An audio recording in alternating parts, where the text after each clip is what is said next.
Bismillah ar-Rahman ar-Rahim. Assalamu alaikum. With the hope and prayer for your well-being, we are starting the program today. Dear viewers, life is just like a ship without a rudder if it is without purpose. And it is usually said that the meaning of life is to find the gift which is given to you. But the purpose of life is to give away that gift from you to the people around you. Let us have a discussion on this important topic with a person who carries the same agenda as of mine, and that is to let the people lead a purpose driven life. I'm talking about no one else other than the person who has started his passion life with respect to his passion for football, then basketball, then racing car driver, and finally landed himself into organizational performance coaching. I'm talking about Imaad Rizvi. Imaad carries 16 years of diverse experience in three sectors, basically development sector, social sector, and the private sector, both in Pakistan and Canada. And he claims, at least I would say claim, and I'm going to discuss this thing in detail with him as well today. He claims to be a serial optimist and organizational performance coach. With this, I'm going to land myself into the formal welcome of Imaad, and I'm going to ask him कि अगर मैंने इतनी detail में discussion करने के बाद भी उनके इंट्रोडक्शन की कोई ऐसी चीज मिस आउट कर दी है तो he must add something about his current status with respect to his personal and business life. Welcome Imaad to the show and assalamu alaikum. Wa alaikum assalam, Shahzad. Thank you so much for having me here. I think it's incredible the work that you are doing, and I'm honored to be here. So I look forward to our conversation and our dialogue together, and I hope it benefits everybody who's watching your audience throughout this journey. Imaad, let me tell you and indirectly to all the viewers and audience around me, not in Pakistan but abroad as well. Okay, this is the 68th program on this series where people full of wisdom like you have contributed to the positive intent of the program, and I'm much humble and thankful to all the participants who have made me do this on daily basis till now. मुझे ये बताइए कि with this subject today, purpose driven life, you tell us something about purpose itself, and if it is life, then what life is basically. That's a very beautiful and a very deep question, and in fact, it took me about 30 years to figure it out for myself. I'll just rewind the clock on my life a little bit, and you did express that I've been an athlete for most of my life, and when I say athlete, really an aspiring athlete to really play at a professional level. So growing up, I was born in London, England. I was there for about 11 years, and I had this aspiration to play in the Premier League, which is the English Football League, when I first started playing. Unfortunately, that didn't transpire because I moved to Pakistan in 1991, and because I was so young and there really wasn't a formal team of my age, I was 11 years old at the time. So I had to pick up a sport that I really didn't love at all, and that was basketball. So over time, I started playing and practicing and worked with a bunch of great friends. And all of a sudden had this aspiration to play in the US, in the National Basketball Association. So that was now my dream.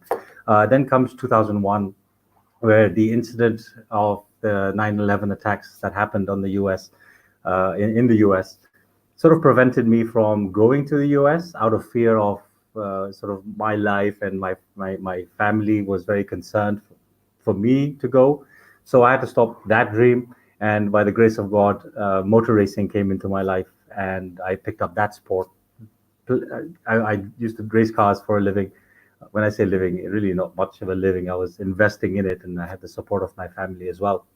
So I really wanted to represent Pakistan on the sports arena, and doing that while driving a race car, I thought was a great opportunity for me. It was unfortunate that in 2006, the series, which was called A1 Grand Prix at the time, that completely took a nosedive for whatever reason. And it was at that point where I really didn't know what I wanted to do next, because the passion and the adrenaline of motor racing, I don't think there was any other sport that I could pick up that may have given me that same drive. So I was almost on this journey of discovery, but also very saddened by the fact that I couldn't pursue my dream of playing sports professionally. So it was in 2009 where there was an opportunity for me to move to Canada. I was now married with a 1-year-old child at the time. And it was the events of 2008 that really sort of forced us to an extent to move out of Pakistan, because it wasn't a safe environment, not for me, not for my wife, not for my then 1-year-old son. So we decided to move to Canada because my wife's family is from there. And it was the beginning of my journey really to self-discovery. And Alhamdulillah, by the grace of God, I was able to land a very good job that sort of aligned myself to my own personal mission of life. And my mission really is to see individuals lead an effective life with a clear sense of purpose and high levels of fulfillment. So while I was working in this job, had the opportunity of connecting and engaging with people across the community, as well as in the corporate sector as well. And during that time, I started to discover the relationships that I was forming and that I was building really allowed me to dive into this world of coaching. And coaching for me really is a directed conversation to help people uh, go towards a goal that they wish to achieve, but they are stuck in some shape or form. So I really took that on board while I was maintaining a job at the same time. And my real desire was to impact the world. I mean, I really want to see the vast majority of people living fulfilling lives. And it then sort of inspired me because, Alhamdulillah, the coaching work was really working well for me, that it uh, encouraged me and invited me to move back to Pakistan. And I was very fortunate that my अरे wife agreed on that. अगर सारी बातें अभी कर लेंगे तो फिर मुझे बोलने का मौका नहीं मिलेगा, तो इसको थोड़ा सा एपिसोड्स में, इंस्टॉलमेंट्स में लेके चलते हैं। इमाद, मुझे ये बताएं कि मुझे ये बताएं कि व्हेन यू से कि it troubles you when you see the people stuck in their life, my question is कि if you are to make the people work upon their potential, then मेरा पहला सवाल आपसे ये आएगा ज़हन में, एक नेचुरल सवाल ये आता है कि what is the potential itself, number one. Number two, potential define कर लिया ईमान ने, तो शहजाद का जो पोटेंशियल की डेफिनेशन है, उस डेफिनेशन के मुताबिक मैंने अपना आइडेंटिफाई कैसे करना है पोटेंशियल, कि मेरा पोटेंशियल है क्या। And once it is identified, अब शहजाद ने उस पोटेंशियल को एक्सीलेंस के लेवल पे कैसे लेके जाना है। तो मेरे जो व्यूअर्स हैं, अगर मैं उसका एम्बेसडर बन जाऊं, तो इमाद, मैं आपसे सिंपल चीजें, मैं कोई बहुत ज्यादा आपसे थ्योरी नहीं पूछूंगा। You are going to tell me 3 simpler things: what is potential, how to identify it, and how to work on excellence on that potential. Over to you. Beautiful. Potential, I think we have to start to understand our own personal mindset. Is our mindset one of prosper, or is it one of stagnation? We as individuals have unlimited potential, and we believe this to be true right in the beginning. However, when we go through life, we go through a lot of setbacks, we go through a lot of failures. And when we go through that, then we start doubting ourselves and the potential that we have.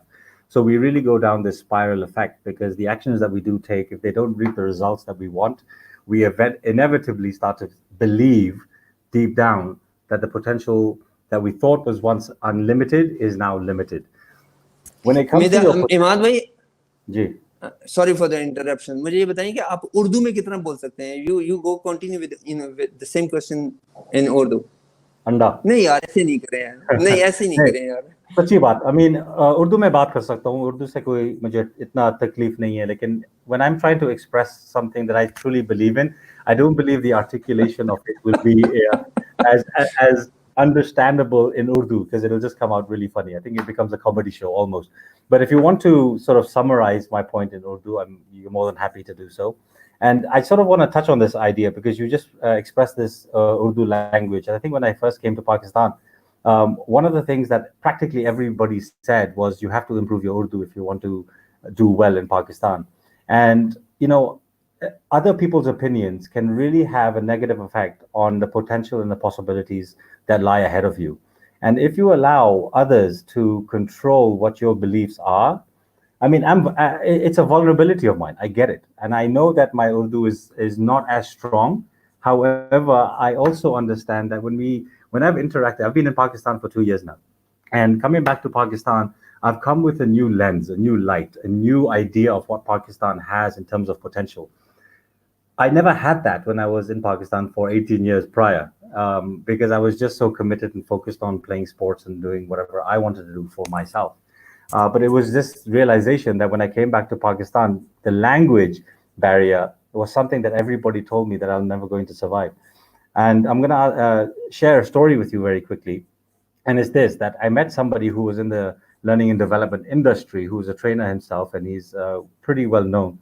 And we were having a great dialogue, and I expressed to him what my intent is, what my motivation for coming back was, and what I really want to help sort of start in terms of the growth of Pakistan. And after about a 45-minute to an hour conversation, he was pretty inspired by, okay, this is great. However, his closing question was, how are you going to impact 200 million people in Pakistan if you can't speak the language? And I said, first of all, how can you even assume that me as one individual is going to impact 200 million people just off the bat? But let me ask you this question. And I asked him, I said, do you believe in what I'm saying? Do you believe that there's this possibility and this potential of Pakistan? He said, absolutely, yes. I said, do you speak Urdu? He says, yeah, I do. And I speak it very well. I said, then why don't you take the message forward? I believe in collaboration. I believe that everyone who comes together as a united front with a common cause has the ability to change things so rapidly. It's unfortunate when I see it, and I might get slack for this, that we are all out there doing our things for our own selfish needs. And it's unfortunate that we as a nation that has so much talent, has so much potential, the possibilities are endless, but we just don't have this belief that we can get this country to go to where it needs to be. And I think at the core of what I do, I want to see that shift. And if I can start doing something, I will. Pause it here, and get back to the answer again. Potential definition, how to identify it, and how to make it work at excellence level. Come again, please. So coming back to your potential, really, it's an unlimited resource that you have. I mean, we as human beings have the capacity and the capability of doing whatever we want to achieve. If we don't believe in our unlimited potential, then we're going to be limited in our thinking. And if we're limited in our thinking, then we're never going to achieve what we truly can achieve. You highlighted a word in the beginning, and that was the word gift. We all have a gift within us. We just don't know what that gift is sometimes. However, if you don't start to try things, if you don't start to do things, and if you don't find out what is of interest and what excites you, then finding what your gift may be would be difficult. So exploring, trying, failing is definitely something that I would encourage a lot of people to do, because it is important to identify what that one gift is. And the minute you identify what it is, then you can start to develop it over time. And the more you start to do it, the better it is you get at it. And when we talk about the Imaad, is there any technique or the process or the course which I'll go into and I'm going to find it out? Or is it random, or it works on intuition only? I mean, there's so many courses. I mean, so many books out there to help you find and identify what your purpose is, what your passions are, what your interests may be, what your potential may be. I mean, there's so many books out there. However, the amount of information that there is really useless if people don't put that into practice. However, when we think about what we as individuals see, we are emotional beings, and as emotional beings, we start to feel something when we are interested in something. And if we can feel that excitement and that when you start to feel that, you'll know exactly, your body tells you that this is exactly where you want to go. And you just have to explore that so much more.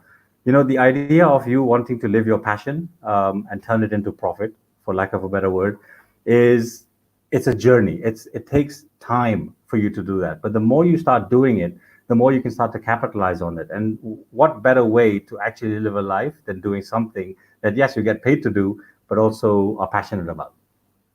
Can I just sort of, and I'm sorry for sharing a very long-winded answer in terms of my journey, but there was an intention behind it. But that came down to the point of this purpose-driven life. And, coming back to Pakistan and in Canada, while I was really mulling over this and understanding it, when we think about a purpose-driven life, what is a purpose ultimately? Are you there? Hello? Am I audible? Yes, you are audible. Am I audible? I can hear Yeah, you. yeah, yeah, yeah. Yeah, All right. you go ahead.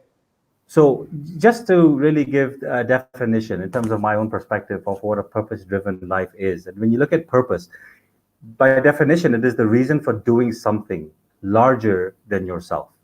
And to identify that, of course, it takes time. Um, when we look at the word driven, driven really is a commitment. It's a passion, it's an energy, it's determination, it's motivation for you to want to do something. It is the reason why you want to wake up every single day with the same amount of excitement for the purpose that you want to live.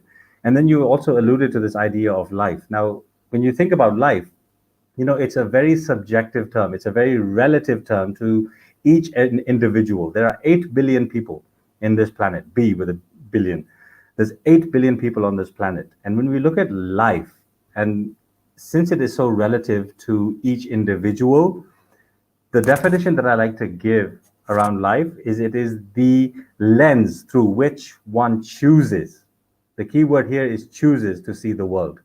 Now, if I choose to see the world through the lens of frustration, depression, hate, unluckiness, whatever, then I'll start to see or pick on exactly what it is that I choose to see. However, if you take the reverse side of it and you see it through the lens of love, through the lens of empathy, through the lens of energy and excitement, then you start seeing things differently. So when you look at life, ultimately, a purpose-driven life is one of meaning, one that we as individuals have every control over, and it's ultimately down to how one thinks and how one chooses to see the world.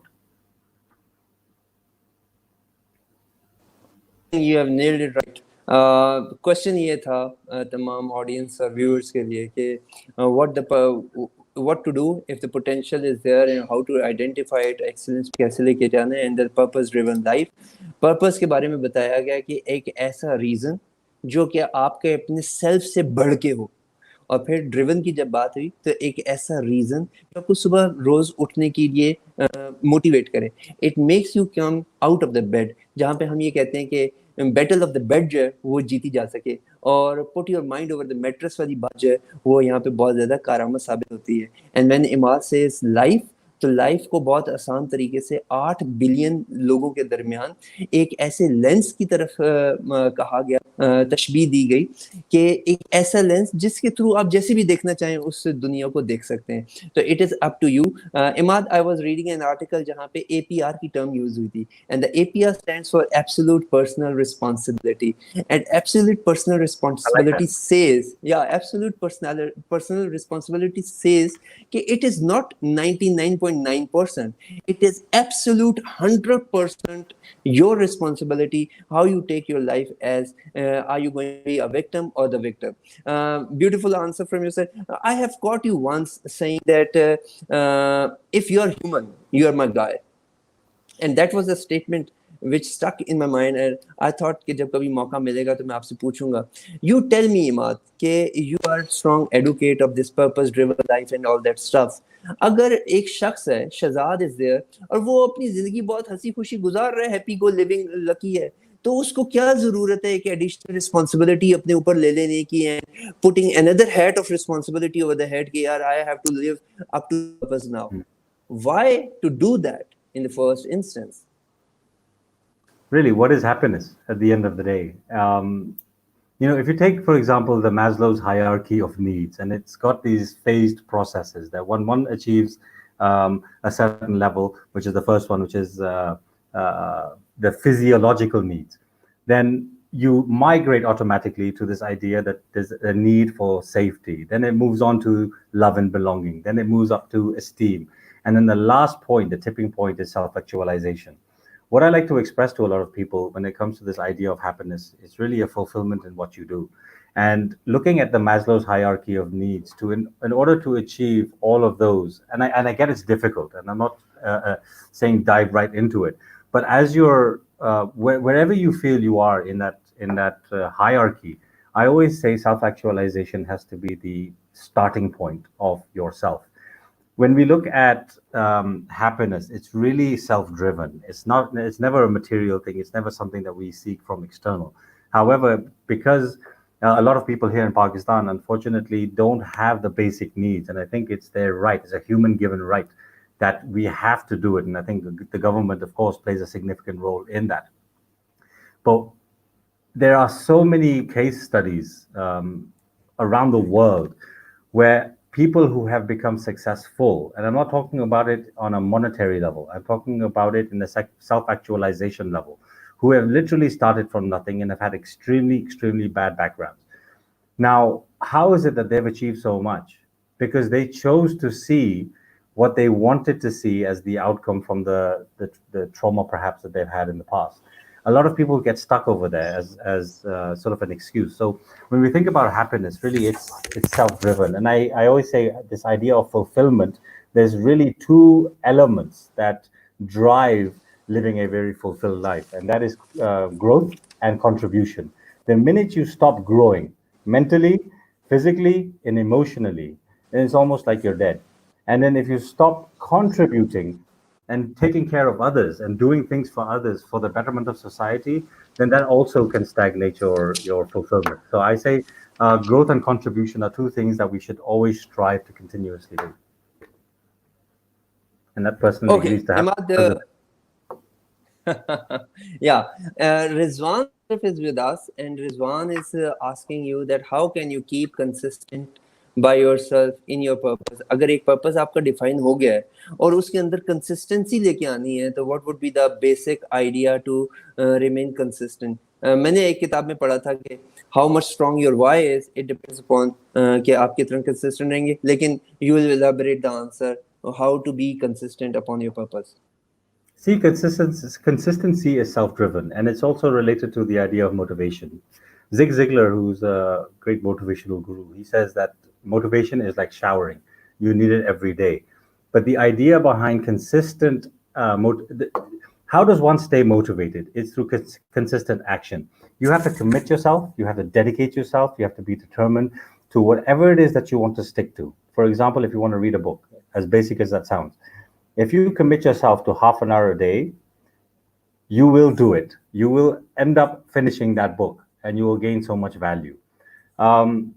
Consistency really is action driven, and you have to get yourself out of the state that you may be in, be it physical, be it emotional, be it mental, to really push through the barriers that you are going through on those levels.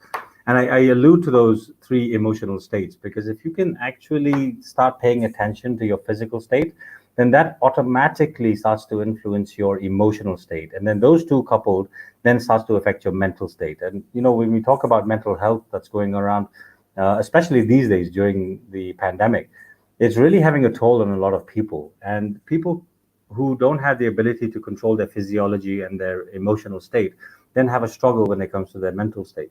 So the idea of being consistent is really taking action, whether you like to do it or you don't. It's like going to the gym. Sometimes it's difficult to do in the beginning. But as you start to do it on a consistent basis, then the motivation for doing it on and on and on becomes almost a habit. So in the beginning, it's hard. It's always the first step is the hardest, and then it starts to taper off. Question तो फिर वहीं पे आ गया कि आपका जो beginning वाला hard step है उसको स्टार्ट कैसे करना है. What would be the igniting factor, उसको ट्रिगर कैसे होगा और उसके जो स्टार्टिंग फेज है उसके अंदर कंसिस्टेंट कैसे रहेंगे, क्योंकि afterward the journey is easy as per your comments. There's a lot of people that make a lot of excuses. Now, I'm the kind of guy who's not going to buy into your excuses. I mean, I've seen it all, I've experienced it all, I've made excuses for myself. We always give ourselves a reason for not to do something. Though we desire to do it, we just don't push ourselves enough to want to do it. Now, when we look at the idea of being consistent, how do you do it? It's taking that step. It's almost forcing you, like I expressed earlier. It's forcing yourself to do something that perhaps you don't want to do. You have to go against the grain in terms of what is coming out from the external world, because the world that you have within you is far more powerful, far more stronger than the external world that is influencing the decisions that you have. When I say action, you have to take that step. You have to pick up that book. You have to open the page. You have to do those steps that will help you get into a state of wanting to do. And you'll find it quite fascinating because I wasn't a reader once upon a time. I don't think I'm an avid reader even now. I do pick up odd books. But the minute, I've struggled with this for a long time. that, I've got a ton of books. You can't see it now, but I've got a ton of books over here. I can tell you I haven't read 95% of them. However, every time that I've willed myself or pushed myself to just taking out a book and opening it, all of a sudden your whole physiology, your emotional state gets so focused on that it starts to build that practice. But you have to do it a few times. So I will continuously say this, and this is why I say having a coach in your life is very, very important. This is not a promotion by any means. However, coming from the sporting world, every athlete, every team has a coach, and that coach is really designed to help people fulfill their commitment to whatever their possibilities and potential may be. And when you start pushing people into it, then they automatically start developing that habit, that in an essence, it starts developing this consistency with which they want to operate. And that's the purpose of a coach, is really not only helping people, not really just supporting people, but it's also challenging people so that they can push beyond the boundary. Because without challenges, you'll never grow.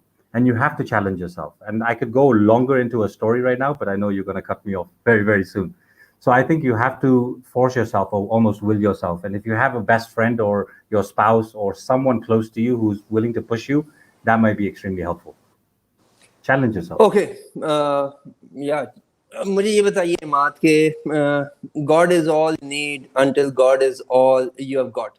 When this kind of situation comes in your life, as we are moving into this situation right now, all together in this pandemic, what would be, and still that if a person wants to be a successful person, as you have mentioned, how to remain up to that success ladder or happiness in these challenging times? What would be your advice? I firmly believe that at the highest level is faith in God. Faith, as a term by definition, is unconditional belief. And again, I'm going to say something that's probably going to piss a lot of people off or upset a lot of people, for lack of a better term, is, when we have this idea of God who's going to be there for us, He's always been there for us. He's always putting us in positions to give us the ability to grow, to do what we want to do. He's given us it all, and He has got our back. But what I often hear is when people are actually going through good times, when people are successful, they thank God. However, when they go through difficult and challenging times, it's unfortunate, but I hear this more often than not. They question God. They don't thank Him, they question Him. Why me? Why do you have to do this to me, etc.? And what I often say is, if your faith, unconditional belief by definition, isn't unconditional, then what faith do you have really? So when we want to achieve what we want to achieve, be it your purpose, be it your dreams, be it your vision, whatever it may be, it is really driven by Hold faith. it. Hold it for a moment, Imaad. आपकी आवाज़ सही नहीं आ रही है. I think there is some technical. हाँ, अभी कुछ बेहतर हो रही है probably. What Imaad was saying, that it is all depending upon the faith के जब आप इस तरह के challenging times में से गुजरे होते हैं. I was once reading a book and it said, Imaad, that God has never conspired for my failure. He never gets happy when I put myself back, and He is just there always, to just like a father to his son. मेरे एक छोटा बेटा है 4 साल का, जब वो cycle चलाने के लिए जा रहा होता है ना, when he's riding the cycle, तो मैं हर वक्त, every moment, I have all my eyes on him कि जहाँ पे वो टम्बल करेगा मैं उसको कैच कर लूँ. And he never asked that. He never demanded that. But being the father, I act the way it is. And this is the beautiful example of the creator and the creation. Once you have said that planes can never fly without air. And I will say that planes can never fly without pilots as well. And when it comes to pilots, planes can even fly with the pilots. Planes can even fly with the pilots who are not the pilots, in fact. So ये एक अलग कहानी हो जाएगी. लेकिन you tell us कि when you say planes cannot fly without air, do you mean that air is the adversity which we take as an opportunity instead of challenge, or are you referring to something else in this acronym? No, it really is laws of nature. If we really pay attention to the laws of nature, they are very consistent. It is very consistent, rather, in the way it operates. I mean, if you look outside, the birds fly, the birds sing, the trees grow, the sun sets, the sun rises.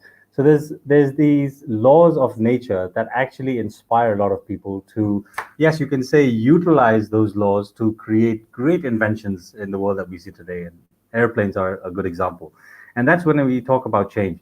And I sort of alluded to that in the context of, we as individuals, and in current today's day and age, everything is so instant gratification that, we want something, we literally press the button and it's there. Growing up, and I think for the generations prior, we had to put a lot of effort and work into things. And when we did that, we had a lot more appreciation for it. You can't plant a seed and hope that the tree grows overnight. It doesn't happen that way. And we as individuals who are sort of literally part of nature, we should start to embrace those laws and make it for who we truly are. Success or whatever it is that you're striving for, it's not going to happen overnight. You're going to have to put in the effort. And I want to sort of highlight this idea of faith in God piece, because every failure, every challenge, every stress, every adversity that comes your way is God actually testing you to see how badly you want something. And without going through those failures and those adversities, then we will never be able to develop ourselves, because we as a human body are a muscle, our mind is a muscle, our internal muscles are muscles. And if you're not actually lifting weights to enhance those muscles, then you can't just will it to happen. You have to put in the effort. In the same context, that we as individuals have to push through the pains and the adversities to allow ourselves to become stronger. And where this idea of me being a serial optimist, and I thought you would ask me this earlier, but being an optimist really is seeing that silver lining and knowing that silver lining to be true. No matter what is going on around you environmentally, it really is. This is an opportunity for you to find something that will push you through inevitably to the end. And I always say that every challenge that comes your way is really helping you become that much more stronger. If you start seeing it that way, your life is going to change. But if you keep complaining and making excuses about what's happening around you, then who's in control of you? It's not you. You become a puppet to the environment and to other people who make opinions. To sum it up, Imad, I was once reading that it is the same boiling water which softens the potato but hardens the egg. So it is the same environment we get. It is up to you that how you are going to take that. Either it is for you remain going to be the problem, or you are going to take it as an opportunity. Before I conclude the platform, I'm going to get out of the agenda, and I'm going to ask you a question which pinches me a lot for the last 2 weeks, the moment we had interacted for this program. And I'm not going to stop myself from asking this question. Uh, Tell me, being the son of Kamran Rizvi, how do you take this relationship when you go into the organizations, even especially in Pakistan, being the son of a great inspirational leader of the country? Don't you think that you are standing at advantage by default? And where do you make yourself in comparison to the new startups like me? That's a very, it's one question that I often don't dive into. However, I have to say I'm extremely proud that I have Kamran Rizvi as my father. I have learned so much from him. However, growing up with him, I never really paid attention to all the lessons that he used to teach me, though they were valuable. I just look at it differently now, and I think it's extremely um, powerful. I think a lot of lessons that I've learned from my father, equally from my mother, from my grandparents, from my aunts and uncles. And I've been very fortunate that I've grown up in an environment of so much positivity, so much growth.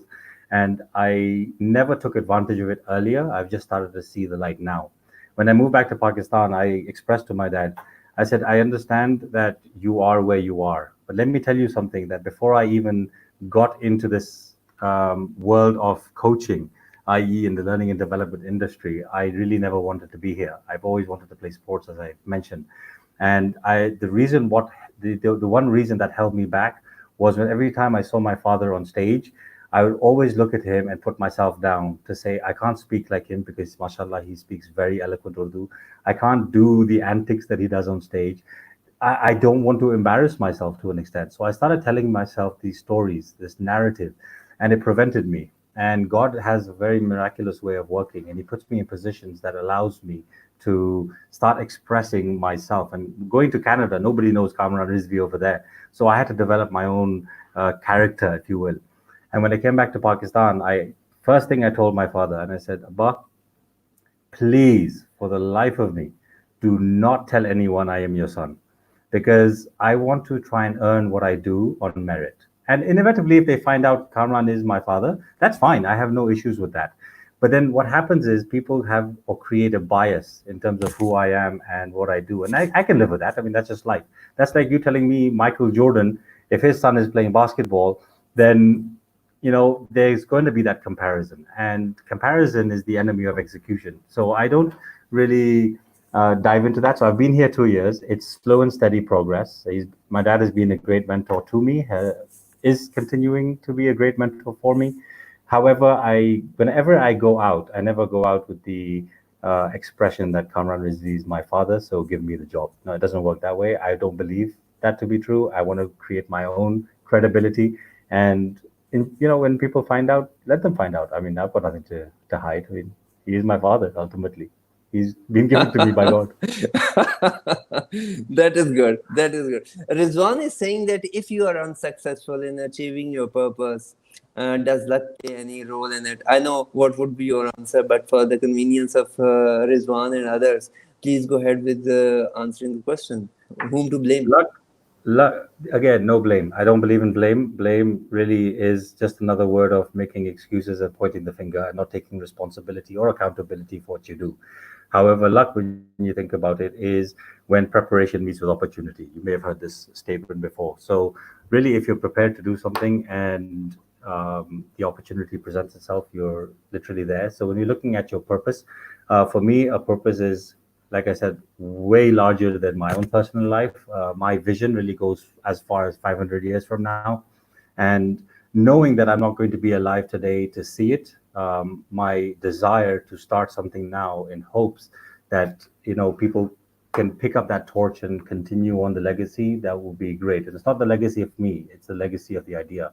And I believe in the potential. And, if I don't start embarking on that, and that purpose that is so clear, alhamdulillah, in my mind, is what wakes me up and drives me every single day in what I do. So the enthusiasm, the passion is very much there.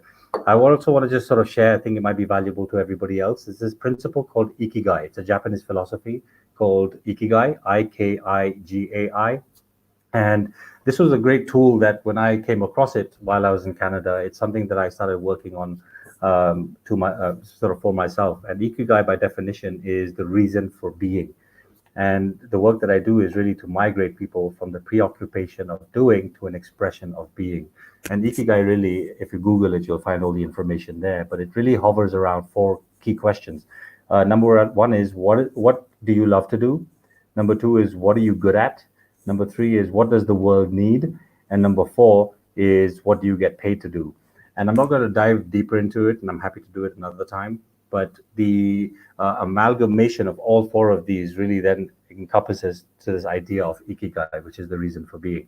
So when it comes to answering these questions, one thing or one caveat I will express is please do not start from what do I get paid to do? That's where majority of the people in this world completely focus. I need the money. I need the money. I need you to start with what is it that you love to do? Because when you know what you love to do, you can combine that with what you're really good at, sort of on a professional level, and then see what the world needs. And the world needs so much, but what resonates with you? Identify that. And then when those three really take care of itself, automatically the payment also does as well. So that's sort of a principle that I will throw out there. Yeah. I think For my audience and viewers who are listening from different parts of the country, आज हमने जब गुफ्तगू शुरू की तो 2001 से हम शुरू हुए, जहाँ पे हमने कहा कि हम इन्वेस्टिंग करते हैं लिविंग की जगह। फिर हमने नोज ड्राइव की बात की कि 2006 के अंदर इंडस्ट्री नोज ड्राइव पे हो गई and there was no clear idea what to do, and 2008 was the time when he decided to go to Canada for, and that was the time जहाँ पे सेल्फ डिस्कवरी की एक journey जो शुरू हो गई। एंड फिर हमने टच किया कि हायर लेवल ऑफ फुलफिलमेंट क्या होता है, एंड लेटर वी डिस्कस कि इसके दो कंट्रीब्यूटर होते हैं, दो, and one is growth and the other one is contribution. और डायरेक्ट कन्वर्सेशन होती है कोचिंग के अंदर, then we went into that potential discussion, and फिर पर्पस ड्रिवन लाइफ के पर्पस ड्रिवन और लाइफ तीनों चीजों को अलग अलग देखा, जहाँ पे लेंस की भी बात हुई थी कि हम लेंस कौन सा यूज कर रहे हैं, किस चीज को किस तरह से देखते हैं। इंस्टेंट ग्रेटिफिकेशन का जिक्र किया है इमाद ने कि आजकल की दुनिया के अंदर when you press the button on your smartphone, you are supposed to get that number displayed on the screen instantly, and that is the thing जो हमारी एक बहुत ज़्यादा शॉर्ट साइटेडनेस को इंक्लूड करता है और फिर हमें बहुत ज़्यादा काम करने के ऊपर कन्विंस नहीं कर पाता। जबकि बाकी की जनरेशन्स का इन्होंने जिक्र किया कि look at the child, for kid you cannot imagine that he is going to university the next very morning. तो it is a process through which the universe works. फिर self actualization की बात की गई, जिग जिगलर की बात की गई कि it is the daily part, जिस तरह से जिस्म को नहाने की जरूरत होती है डेली बेसिस पे, इसी तरह से आपको अपनी सोल को अपबीट रखने के लिए डेली बेसिस पे मोटिवेशन की जरूरत होती है। He beautifully told us 3 states, जहाँ पे फिजिकल और इमोशनल स्टेट्स अगर मिल जाएं तो वो ड्राइव करती है मेंटल स्टेट को। और अनकंडीशनल बिलीफ की बात की गई, जो कि फेथ जिसको नाम देते हैं। And last but certainly not least, हमने एक एक गाय के 4 पिलर्स का भी जिक्र किया। Imad, with that all stuff, and we are moving to the last part of the program. You tell us something about your family, जहाँ पे आप अपने बच्चों के साथ कैसे टाइम स्पेंड करते हैं, just to make this forum a more of the informal, क्योंकि आपकी अंग्रेजी से ना कुछ ज्यादा ही वो अंग्रेजी किस्म का प्रोग्राम बन गया है, तो मैं इसको थोड़ा सा ना एक लाइटर मोड पे लेके आना चाह रहा हूँ। आप अपने बच्चों के साथ टाइम स्पेंड कितना करते हैं, कितने बच्चे हैं आपके, आपका टिपिकल डे क्या होता है, what do you do in the morning. वो आप मुझे बता रहे थे कि 30 डेज का एक कोर्स आप कर लिया आपने कि रोजाना सुबह उठ के 3 जो है वो ग्रेटिट्यूड के एलिमेंट्स को सोचना है, start writing them out. Tell us something our viewers, कि आप अपनी पर्सनल लाइफ में इमाद कैसा है। Oh, you'll have to ask my family about this because I can give you a very biased opinion.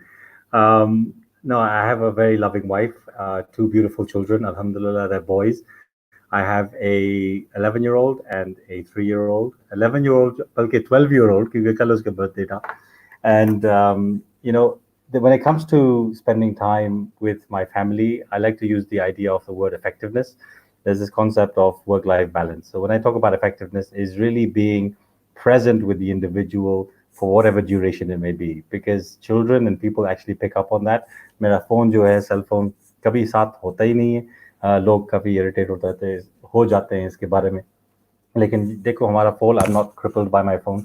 So when it comes to the time with my kids, I will spend conscious amount of time, be it half an hour, be it 1 hour, be it 2 hours, it doesn't matter. But if I'm dedicated to them, that is more meaningful as opposed to me just trying to be there in physical presence. I need to be there emotionally. I need to be there mentally as well. So day to day, and I'm glad you brought up the idea of gratitude. I think that would be something I would express to a lot of people. It's been helpful for me, is really to end your day with gratitude and to identify 3 things that you're grateful for today. Every night before you go to sleep, because when you do that before you sleep, you wake up in the same state. And it's always nice to do that, because if you sleep negatively, then you're literally waking yourself up in the past. So, this idea of gratitude, if you come up with 3 things that you're grateful for today, and then do 3 new things every single day hereafter, in 1 month, you will at least come up with 90 things you're grateful for, things you probably wouldn't have even accounted for. And there's so much to be grateful. So now habitually, now it's part of my DNA, where I see things that I have such an optimistic lens. I mean, there's so much beauty out there in the world. When I eat my food, how many people actually taste their food, literally taste their food when they're eating it, or when they're cooking or preparing it? How many actually embrace the smell? The 5 senses that we have are there for us to enjoy the life that we live. And if we really take it for granted, then it's almost living an unfortunate life. So I I how do I define my day outside of that? I mean, it's. I mean, I enjoy life as best I can, even if I'm sitting at home or playing the PlayStation with my boys or chatting with my wife, whatever. So it's yeah, it's life. You know, family is important, and I think it's really the foundation of who we are as individuals. Answer would be yes or no. Are you an organized person, structured person, or not? Yes, 95%. And this is the marking which you have given yourself, right? Yeah, I think that's I'm going to important. ask this question. That is good. Thank you very much for your time and your wisdom. I am really obliged and thankful for all the pearls of wisdom and knowledge you have shared with the audience, just with one intent, and that is a contribution in your mind. To me, as fire is to gold, adversity is to men, and this is the best time to make best out of yourself. I wish you good luck with your family and all the 8 billion souls, which I know we both take them as my family, as my immediate family. So good luck to you, and pay our wishes to your 12 years old son. Uh, Thank keep you. growing, keep contributing, and keep inspiring the people and challenge the people to lead purpose driven life. Thank you once again. Thank you Before and bye you bye. go, can I just sort of express that anybody wants to connect at any point, more than welcome. If you just go to my website and Shahzad, if you want to just put it up there somewhere, it's imaadrizvi.com. I'm always open to help people, to guide people, support people, challenge people. So please feel free to reach out to me. All my contact information, etc., you'll find at imaadrizvi.com. That was my small promotion.